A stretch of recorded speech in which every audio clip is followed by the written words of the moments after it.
Яз җитү белән умартачылар яңа сезонга әзерләнә башлый. Җаваплы чорга керер алдыннан кайбер мәсьәләләрне тикшерү хәл итү мөһим. Шул уңайдан авыл хуҗалыгы һәм азык-төлек идарәсе башлыгы Фәргат Камалиев җитәкчелегендә умартачылар җыелышы узды. Фәргат Камалиев район җирлегендә умартачылар үсемлекчелек белән шөгыльләнүчеләрнең эшчәнлегенә тукталды. Район буенча хуҗалыкларда 236 умарталык исәпләнә. Яз җитү белән умарта тотучылар өчен мөһим проблемаларның берсе кырларны эшкәрткәндә умарта кортларын саклап калу.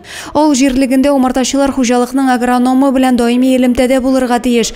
Басу культураларын умарта кортларына бал җыярга уңайлы итеп чәчүне нәкъ менә җир белгечләре оештыра.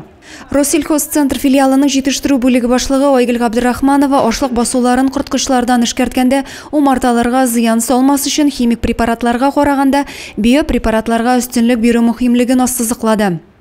Киңәшмәдә үзара зыян китерми генә киңәшләшеп эшләргә дигән нәтиҗә ясалды. Адилә Борханова, Максим Майоров, Александр Семафеев, Зей хәбәрләре.